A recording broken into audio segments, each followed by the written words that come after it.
بسم اللہ الرحمن الرحیم۔ ایک درخت تھا جس نے مجھے نصیحت کی تھی، لوگ ضرورت سے زیادہ جو نیک نظر آنے کی کوشش کرتے ہیں۔ واقعہ مکمل سنیں۔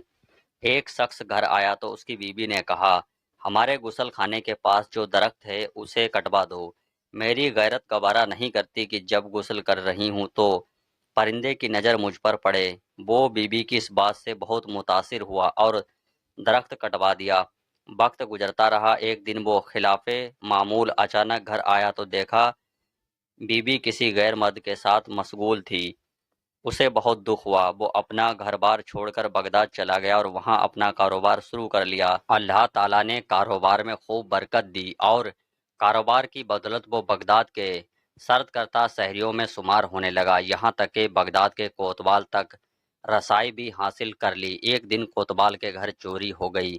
پولیس نے مجرم کا سراغ لگانے اور پکڑنے کی بہت کوشش کی لیکن ناکام رہی۔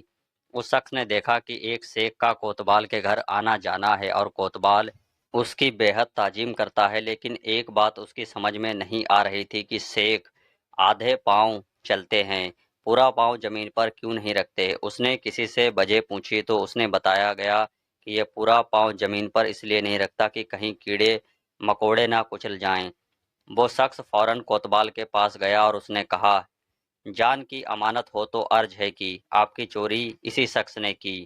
جب تحقیقات کی گئی تو مال مسروقہ اسی شیخ سے برآمد ہوا۔ کوتوال نے حیرانی سے کہا، ہم نے تو کبھی سوچا بھی نہیں تھا کہ یہ شیخ بھی ایسا کر سکتا ہے، تمہیں کیسے معلوم ہوا؟ اس شخص نے کہا، میرے گھر میں ایک درخت تھا جس نے مجھے نصیحت کی تھی کہ لوگ ضرورت سے زیادہ نیک نظر آنے کی کوشش کرتے ہیں، وہ عموماً نیک نہیں ہوتے۔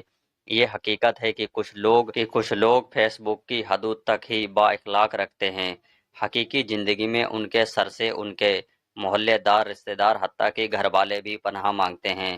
ایسے اخلاق و نیک نامی کا کیا فائدہ جس میں صرف وہی لوگ فائدہ اٹھائیں جن کا آپ کی پریکٹیکل لائف سے کوئی واسطہ نہیں۔ اکثر ایسے کرایہ داروں سے واسطہ رہتا ہے، ذرا سا جھگڑا کیا ہوا کہ وہ اپنی کمی گنانے پر اتر آتے ہیں۔ ذرا سا اختلاف کر کے دیکھ لیں کسی سے اپنی ٹائم لائن پر موصوف کیا بنے ہوتے ہیں اور حقیقت میں کیا ہیں۔